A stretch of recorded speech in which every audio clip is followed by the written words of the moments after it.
የኢትዮጵያ የቀይ ባህር አክሰስ ጉዳይ አይቀሬ ስለሆነ የኤርትራ ህዝብ አሁንም ወንድም ህዝብ ነው፣ ምስኪን ህዝብ ነው፣ አገሩን ለቆ የተሰደደ ያለ ህዝብ ነው።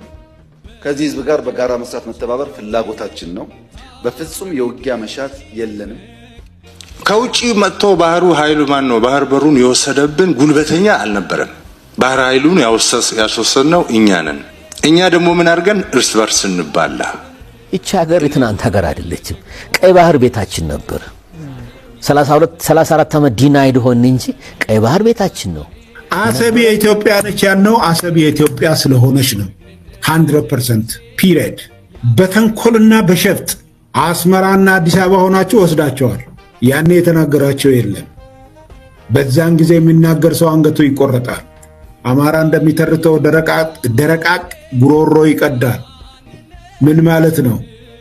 መቼ፣ ለማን፣ የት ልናገር የሚል ነገር ነበር ጄኔሬሽኑ የሚጠብቀው። ኢትዮጵያ ሀገሬ ለአንድነትሽ ክብር አለው መርከበኛሽ የባህር አጥር